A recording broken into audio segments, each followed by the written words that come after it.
कोई ये कहता है, मान लीजिए स्कूल कॉलेजेस में कोई एक बच्चा कि आतंकवादी मुस्लिम निकला या मजहब नहीं सिखाता आतंकवाद करना, लेकिन मजहब पूछ कर मारा गया, ये भी सच है।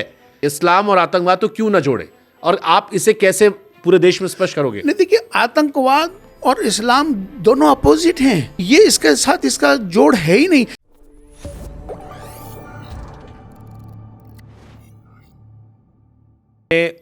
बहुत हद तक इस देश या दुनिया को ये बताया कि हिंदुस्तान एकजुट है, कश्मीर से लेकर कन्याकुमारी, तो लोगों ने बताया। लेकिन सर, एक यंग बच्चा, मैं और वाइडर प्रोस्पेक्टिव पे देख रहा हूँ, मैं इधर सोफिया कुरैशी जी पर और ओवैसी साहब पर आऊँगा।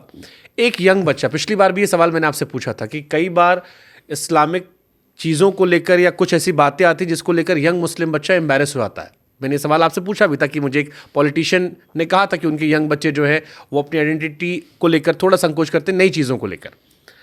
अब जब कोई ये कहता है, मान लीजिए स्कूल कॉलेजेस में कोई एक बच्चा कि आतंकवादी मुस्लिम निकला या मजहब नहीं सिखाता आतंकवाद करना, लेकिन मजहब पूछ कर मारा गया, ये भी सच है। आप लोग कैसे ये स्पष्ट करोगे कि आतंकवाद और इस्लाम का कनेक्शन नहीं है? यकीनन नहीं है। कैसे करोगे इसे, कैसे दृढ़ता से करोगे ये परसेप्शन फैलाने के लिए? क्योंकि जब ये बात मैंने कही अपने वीडियोस में कि एक घटना को आप मुसलमानों जोड़ के मत देखिए, एक बड़ी सोसाइटी, एक बड़ा वर्ग था जिसने मुझे भी गालियां दी, ज़बरदस्त तरीके से दी, कहा आप जैसे लोग भी जिम्मेदार होते हैं क्योंकि आप ही लोग सेक्युलरिज्म का पाठ पढ़ाते हैं, और फिर देखिए धर्म पूछ कर मारा गया। जो मुस्लिम एक्टर सामने आए उनसे कहा गया कि आप वहाँ होते तो भी बच जाते, आप कभी भी वो नहीं समझते कि आपको आइडेंटिटी के लिए मार दिया गया।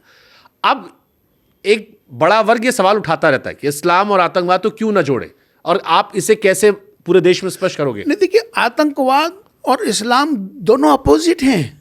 इस्लाम बचाने का नाम है, आतंकवाद मारने का नाम है। आतंकवाद माने शैतान, ये इसके साथ इसका जोड़ है ही नहीं। इसीलिए ये फतवा जारी करना पड़ा हमको, इसीलिए ये 57 देश अब तक नहीं कर पाए, हमने, भारत ने इसकी शुरुआत करी है, इसीलिए फतवा लाना पड़ा हमको, इसीलिए हमको आगे आना पड़ा। यही सबसे पहली बार जब पहलगाम का होने के बाद से मैं आपको बताता हूँ कि भारत की, हमने जब 5.5 लाख मस्जिदें जो हमारे अंडर में आती हैं, 5.5 लाख मस्जिदों से जुमे के दिन सब ने उन श्रद्धांजलि दी उन शहीदों के लिए जो जिनको मारा गया, उनकी आत्मा की शांति के लिए दुआएं की गई। पूरा भारत एक होकर इस आतंकवाद का मुकाबला किया।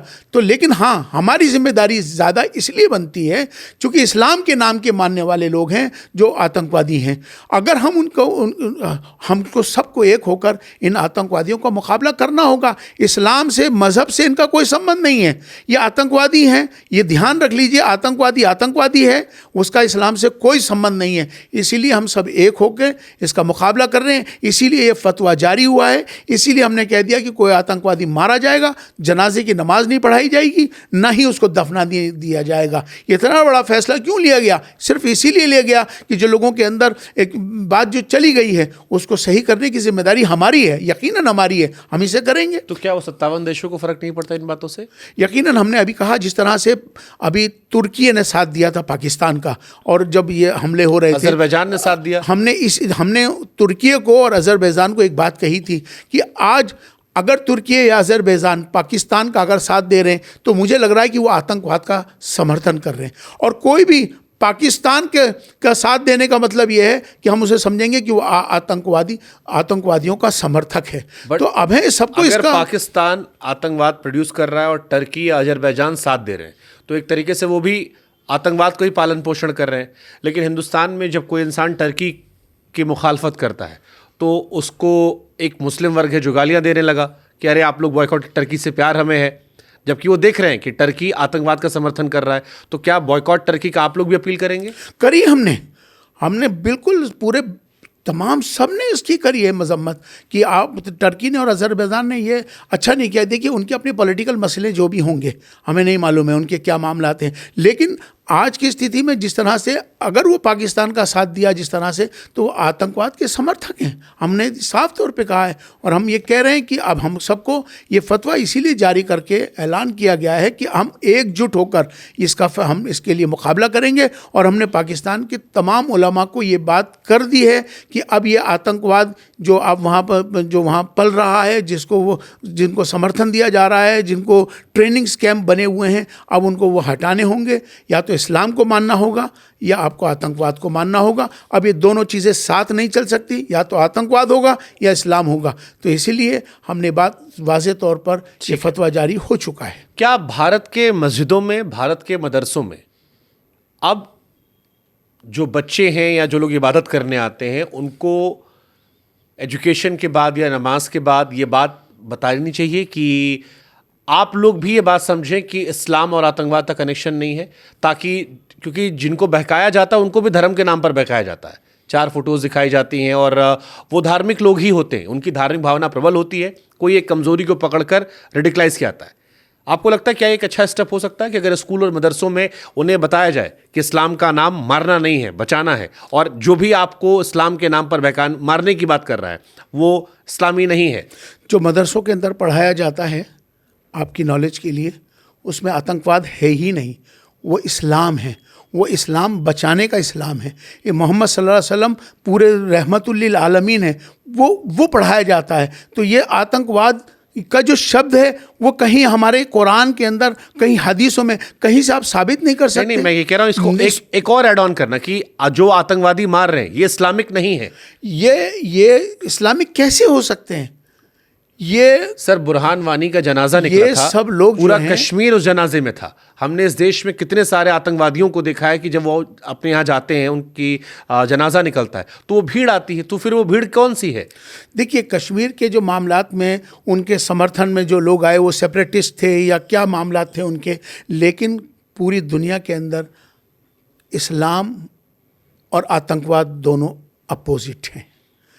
आतंकवाद आतंकवाद है, इस्लाम है। पाकिस्तान में जिन आतंकवादियों को मारा गया था उनके पीछे फौज खड़ी थी। हमने पाकिस्तान के झंडे देखे हैं जो आतंकवादियों की कब्र पर बनाए गए। इसीलिए हमने ये फतवा जारी किया। जब वो फोटो जब हमने देखा था कि आतंकवादी की जनाजे की नमाज और आतंकवादी सरगना पढ़ रहा है और आर्मी की फौज पीछे नमाज पढ़ रही है, तभी तो ये फतवा जारी किया था हमने, मुल्क का झंडा लगा। इसीलिए हमने कहा था कि ये आतंकवादियों के साथ जिस तरह का व्यवहार पाकिस्तान कर रहा है, इसीलिए भारत ने यह फतवा जारी किया।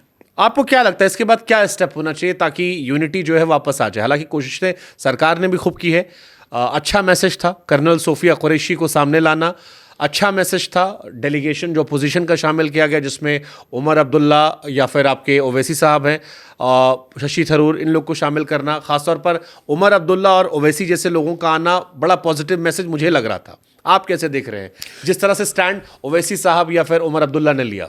देखिए, ये दरअसल क्या है कि पहली मर्तबा ऐसा हुआ कि भारत ने तमाम ये मेंबर पार्लियामेंट्स का एक डेलीगेशन पूरे दुनिया में भेजा है।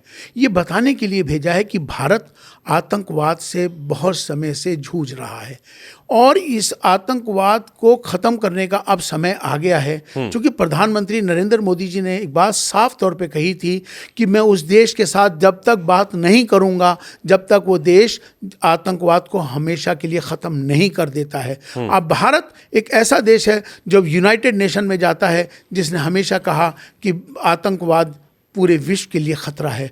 तो भारत आज से नहीं, लगातार इस आतंकवाद से जूझ रहा है। तो अब हमें ये वक्त आ गया है कि हम सबको मिलकर इस हमेशा के लिए इस आतंकवाद और आतंकवादियों को ख़त्म करने की ज़रूरत है। और ख़ास तौर पर पाकिस्तान को जिस तरह से उसने वहाँ संरक्षण दिए हुए हैं, अभी बहुत सारे कैंप्स बाकी हैं, ट्रेनिंग्स कैंप बाकी हैं। आपने जो सवाल किया कि वो इस्लाम के नाम पर, हुरों के नाम पर वो अपने आप को फिदाइन हमले करते हैं और मारते हैं, मुझे लगता है, माफ़ कीजिएगा, ऐसा मुझे लगता नहीं। वो शायद गुमराह लोग हो सकते हैं। वो तो मुझे चूंकि गुमराह हैं वो लोग जिनको ये बात इस्लाम इजाज़त ही नहीं देता। एक इंसान का कत्ल पूरी इंसानियत का कत्ल है, इस्लाम इजाज़त देता ही नहीं है किसी को मारने की। तो ये कैसे पॉसिबल हो सकता है, कैसे मुमकिन है ये बात? तो इसीलिए हम साफ तौर पर ये बात अब हमारी जिम्मेदारी है, इमामों की जिम्मेदारी है, जिसको हमने ले लिया है, और हम इसको हर तरह से अपनी मस्जिदों से, तमाम अपने मदरसों से इस बात के लिए तय करेंगे कि अब इसके विरोध में हमको आगे आना होगा। क्योंकि पहले लोग डर के मारे आते नहीं थे। ये फतवा अब तक क्यों नहीं आया? ये फतवा क्यों अब तक? पहले भी तो कुरान था, पहले भी इस्लाम था, तो पहले भी आ सकता था। तो क्यों?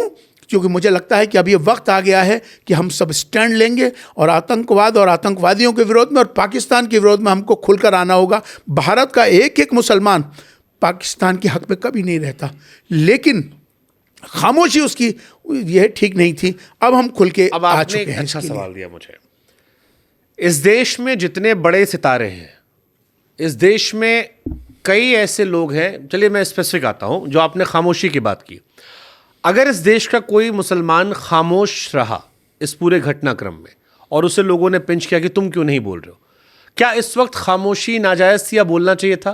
क्योंकि खामोशी भी कई बार संदेह पैदा करती है कि आप क्यों नहीं बोल रहे हो। यकीनन मजम्मत करना डरते भी हैं कई लोग। बार जरूरी होता है, देशभक्ति दिखाना जरूरी नहीं है, लेकिन कुछ मसलों पर देश के साथ खड़ा होना भी जरूरी होता है। देखिए, यही तो हम बात कर रहे हैं कि इस पहलगाम के बाद से कोई भी भारतीय, हम हिंदू मुसलमान की बात नहीं कर रहे, यहाँ सब भारतीय बन गए थे, सब एक होकर इसका मुकाबला किया है।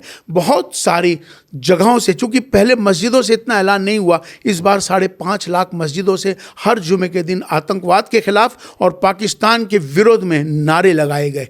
ये कभी नहीं हुआ, ये इस बार हुआ। तो मुझे लगता है कि लोगों के अंदर एक हिम्मत आ गई है, और हमने जो हिम्मत दिखाई है फतवा जारी करके, ये कोई छोटी बात नहीं है। ये चैलेंज है हमारा पाकिस्तान के लिए, तमाम उन इस्लामिक देशों के लिए। भारत तो इस्लामिक देश नहीं है, लेकिन उसके बावजूद भारत ने ये फतवा जारी किया है, आतंकवादियों के विरोध में किया है उनके, तो ये बहुत बड़ी बात हो गई है। तो